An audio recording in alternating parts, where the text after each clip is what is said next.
안녕하세요. 역사는 히스토리는 이야기죠. 역사를 이야기로 풀어보는 이기환의 하이스토리 시간입니다. 최근 문화유산계의 화제는 단연 직지입니다. 프랑스 파리 국립도서관이 7월 16일까지 인쇄하다 구텐베르크 유럽이라는 제목의 전시회에 직지를 50년 만에 공개하고 있습니다. 이번 특별전 개막 기사를 보면서 한 가지 근본적인 궁금증이 들었습니다. 말로만 직지 과연 직지에 대해서 우리는 얼마나 알고 있을까요? 직지의 풀네임은 백운화상 초록 불조 직지 심체 요절입니다. 고려말 선생인 백운화상이 석가모니 부처를 비롯한 과거 7불과 인도 및 중국의 고승 138인의 어록을 뽑아서 상하 2권으로 간행한 책입니다. 백운화상의 입적 3년 후인 1377년 7월 제자인 석창과 달잠이 청주 흥덕사에서 비구니인 묘덕의 시주를 받아서 금속 활자본으로 찍어냈습니다. 2권 중 하권이 파리 국립도서관에 남아있는 겁니다. 12,300넉자로 찍힌 직지에는 금속 활자의 채취가 역력합니다. 본문의 행거열이 고르지 않고요. 활자의 크기와 모양, 인쇄 상태도 고르지 않는 부분이 보입니다. 조판 때 활자가 밀렸거나 인쇄 때 먹이 고르게 묻지 않아서 생긴 현상이죠. 그리고 활자가 부족해서 작은 활자, 즉 소자로 대체하는 경우도 있고요. 거꾸로 인쇄되었거나 빠진 글자도 덜어 보입니다. 그런 경우에는 직접 손으로 써놓은 경우도 있습니다. 어떤 부분엔 활자 주조대의 결함인 쇠찌꺼기와 기포의 흔적도 보입니다. 또 행을 넘기지 않으려고 작은 활자 즉 소자로 두 자를 나열해서 조판한 경우도 있습니다. 이런 것은 목판본에서는 볼 수 없는 초창기 금속 활자본의 특성이죠. 직지는 구한말 프랑스 외교관인 콜랭드 플랑시 즉 한국명은 갈림덕인데요. 이 플랑시가 구입해 간 것으로 알려져 있습니다. 플랑시는 파리 동양어학교에서 중국어를 전공한 뒤에 외교관의 길을 걷게 됩니다. 1888년 6월 주한 프랑스 대리공사가 되어서 3년간 서울에 주재합니다. 이후 일본에서 5년 가까이 근무하다가 1896년 4월부터 주한공사 겸 총영사로 두 번째로 서울로 부임합니다. 플랑시는 1차 부임 때부터 공사관 통역이었던 모리스 쿠랑에게 한국에서 간행되는 모든 서적의 목록을 한번 만들어보라 라고 권유합니다. 단순 권유에 그치지 않고요. 쿠랑이 한국서지 목록 작성에 직간접적으로 관여했습니다. 프랑시의 도움을 받은 쿠랑은 1894년부터 96년까지 한국서지 1, 2, 3권을 출간합니다. 프랑시는 목록 작성에 도움 준 것에 그치지 않고요. 1차 조선근무 때 수집한 서적을 모교인 동양어학교에 기증했습니다. 그러나 직지는 한국서지 1, 2, 3권에도 동양어학교 기증품에도 들어있지 않았습니다. 쿠랑은 이후 1899년까지 추가로 조사한 목록 580건을 다시 책자로 만들었는데요. 그것이 1901년 출간된 한국서지 부록판인데요.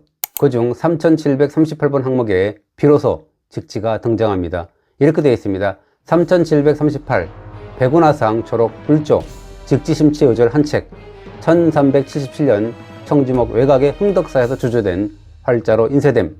내용이 정확하다면 활자는 태종의 명 즉 1403년 주저서 설치 및 개미자 개발보다 26년가량 앞서 사용 이렇게 이제 내용이 정리되어 있습니다. 흥미로운 것은 이렇게 한국서지 부록판에 실린 직지가 10여 년이 지난 1911년 3월 경매에 출품된 플랑시 컬렉션 883종 가운데 끼어 있었다는 겁니다. 이것은 무엇을 뜻할까요? 쿠랑이 1901년 펴낸 한국서지 부록판의 서문에 관련 내용이 나옵니다. 이런 내용입니다. 프랑시가 첫 번째 조선 체류 때 즉 1888년에서 91년 사이에 모았던 장서의 완결을 위해서 두 번째 체류 즉 1896년에서 99년 사이에 1년의 새로운 도서를 모았다. 첫 번째 장서는 파리 동양어학교에 기증됐고 이번 두 번째 수집을 통해서 분량도 더욱 풍부해졌다 라는 내용입니다. 쿠랑의 언급 중에서 1900년 파리 만국 박람회 출품 도서 가운데 한국 인쇄사에서 가장 흥미로운 서적이 있다라는 내용이 눈길을 끄는데요. 아마도 직지를 지칭한 것이겠죠. 한마디로 말하면 프랑시가 두 번째 서울 체류 때 수집한 직지는 동양어학교에 기증하지 않고 12년 뒤에 경매에 출품했다라는 겁니다. 그렇다면 프랑시는 어떻게 직지를 수중에 넣게 되었을까요? 그 당시 조선을 방문했던 민속학자 샤를 루이 바라의 회고담이 눈길을 끕니다. 이렇게 했습니다. 콜랭드 플랑시는 프랑스 여행자가 매일 아침에 프랑스 공사관에서 조선 토산품의 견본을 구입하고 있다라는 소문을 퍼뜨렸다. 이 소문을 듣고 상인들이 때를 지으면 조선인 비서들의 도움을 받아서 물건을 흥정해서 사들였다 라고 했습니다. 아마도 프랑스 역시도 조선인들의 도움을 받아서 직지를 이런 식으로 구입했을 겁니다. 프랑스는 처음부터 직지의 가치를 정확하게 알고 있었습니다. 직지의 표지와 속지에 남긴 글을 한번 보죠.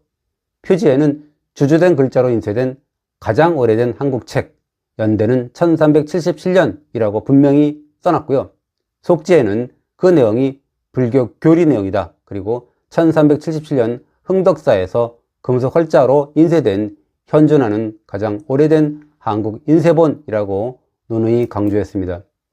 프랑시는 한자 이름인 갈림덕의 갈자에 프랑시의 장서편 명문을 인쇄해 놓는 등 도처에 내가 1377년에 금속활자로 간행된 책을 소장하고 있다라는 것을 표시해 두었습니다.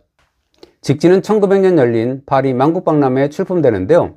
쿠랑이 만국박람회에 설치된 한국관을 소개한 팜플렛을 보면 대중은 한국에 인쇄소가 있고 문학이 번창 존재했다는 것을 모른다. 한국인들이 조선 최초의 금속활자인 개미자와 혹은 그보다 더 일찍 활자를 발명했다는 사실을 모른다라고 되어 있습니다. 플랑시는 대한제국의 만국박람회에서 한국관을 설치하고 참가를 도운 공로로 고종으로부터 태국훈장 1등상인데요. 태국훈장까지 받았습니다. 그러나 1905년 울산 늑약 이후에 프랑스 공사관이 철수하면서 조선 땅을 떠난 뒤에 2년 만에 은퇴하게 되죠. 이후 4년 뒤인 1911년 3월에 한국, 중국, 일본 등에서 수집한 유물을 경매에 내놓습니다. 이때 경매 물건 중 711번에 직지가 포함되어 있었습니다. 플랑시는 경매 카탈로그 서문에서 구텐베르크 발명 훨씬 이전에 한국이 금속 인쇄소를 알고 있었다라고 하면서 직지를 콕 찍어서 홍보했습니다. 이때 프랑스 국립도서관이 프랑시 컬렉션 중 108건을 구입해 가는데요. 여기서 이상한 일이 벌어집니다. 국립도서관이 직지를 외면한 겁니다. 직지 등 일부 유물을 구입한 사람은 당대 수집가였던 앙리 베베르였는데요. 이때 직지의 경매 낙찰 가격이 얼마인지 아십니까? 단돈 180플랑, 즉 2006년 기준으로 약 64만원가량 됐다고 합니다. 놀라운 일이었죠. 프랑스 국립도서관이 파리 국제박람회에도 출품되었고 경매 카탈로그에서도 구텐베르크보다 앞선 금속활자 본이다 라고 소개된 직지를 빼놓았으니까 말입니다. 뒤늦게 판단착오를 인정한 국립도서관 측이 세 차례나 베베르를 찾아가서 직지의 기증을 간청했는데요. 베베르는 죽기 전에 손자에게 이렇게 얘기했다고 합니다. 직지와 6조 법보단경만큼은 국립도서관에 기증하라 라는 유언을 남겼죠. 베베르의 유언에 따라서 직지와 6조 법보단경은 1950년 국립도서관 측에 기증되었습니다. 국립도서관 측은 이 두 유물에 프랑시 컬렉션에 붙였던 고유번호를 추가했는데요. 즉 109번이 직지심체어절, 그리고 110번이 6조 법보단경이라는 번호와 이름을 부여한 겁니다. 그런 직지가 재지명된 것은 1972년이었습니다. 프랑스 국립도서관은 유네스코가 정한 제1회 세계 책의회를 기념해서 5월 17일부터 10월 31일 사이에 소장품 중 귀중본을 엄선한 특별전을 마련했는데요. 이때 직지는 경국대전과 여지도와 함께 출품됩니다. 당시 프랑스 국립도서관장은 도록 서문에서 동양에서는 인쇄술이 한국에 전달되어 3세기 동안 발전을 거듭했고 구텐베르크보다 수십 년 앞서서 금속활자를 다룰 줄 아는 놀라운 기술에 도달했다라고 소개했습니다. 프랑스 국영 제1TV는 서양 교과서를 바꿔야 할 금속활자의 역사로 표현합니다. 이렇게 얘기합니다. 교과서에 나오는 것처럼 구텐베르크는 금속활자 인쇄술의 발명가가 아니다. 여기 그 증거가 있다. 한국의 흥덕사라는 절에서 1377년에 금속활자로 인쇄한 책이다. 구텐베르크 발명보다 78년 앞선다. 우리는 이제 금속활자의 영광을 동양의 한 나라 즉 한국에 돌려줘야 할 때가 왔다 라고 했습니다. 당시의 전시도록은 현존하는 가장 오래된 중국 책은 15세기 말이다. 따라서 한국보다 늦다. 한국에서는 13세기에 금속활자가 최초로 사용됐다 라고 소개했습니다. 특별전 도록은 직지, 한국도서 109번, 1477년 흥덕사에서 금속활자로 인쇄되었다 라고 분명히 표기했습니다. 이미 한국 도서로 분류되었음을 분명하게 알 수 있죠. 직지는 1년 뒤인 1973년 동양의 보물을 주제로 한 특별전에 다시 출품됩니다. 전시도록은 손보기 연세대 교수의 1971년 단행본을 인용해서 13세기 때부터 새로운 기술이 고려에 도입된다.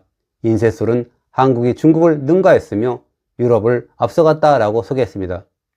그리고 직지와 관련해서 단골로 등장하는 인물이 바로 고 박병선 박사인데요. 요컨대 프랑스 국립도서관 서고에 묻혀있던 직지를 발굴해서 그 가치를 알린 분이 바로 박병선 박사였다라는 겁니다. 그러나 지금까지 살펴봤듯이 직지의 가치는 이미 프랑스 외교관인 프랑시가 소장했을 때인 120년 전부터 알려져 있었습니다. 1900년 파리 국제박람회에 출품되었을 때, 그리고 1911년 경매시장에 나왔을 때, 그리고 1950년 프랑스 국립도서관에 기증될 때, 그리고 1972년 세계의 특별전 출품될 때도 마찬가지였죠. 직지는 일관되게 프랑스 국립도서관에서 한국서적 109번으로 분류, 보관되고 있었습니다. 직지가 국내에 알려진 것은 1972년 5월 28일이었는데요. 특별전 개최 소식과 직지의 출품 사실을 처음 알린 조선일보의 특정 보도가 있었죠. 그 기사에도 박병선 이름은 보이지 않습니다. 물론 박병선 박사의 공이 없는 것은 아닙니다. 1972년 전시회가 끝난 뒤에 직지의 흑백 사진을 국내로 가져오는데요. 국내 학자들이 연구할 수 있는 자료를 들고 왔다는 공로는 무시할 수가 없습니다. 여기서 정리 한번 해볼까요? 직지의 가치는 필설로 다할 수가 없죠.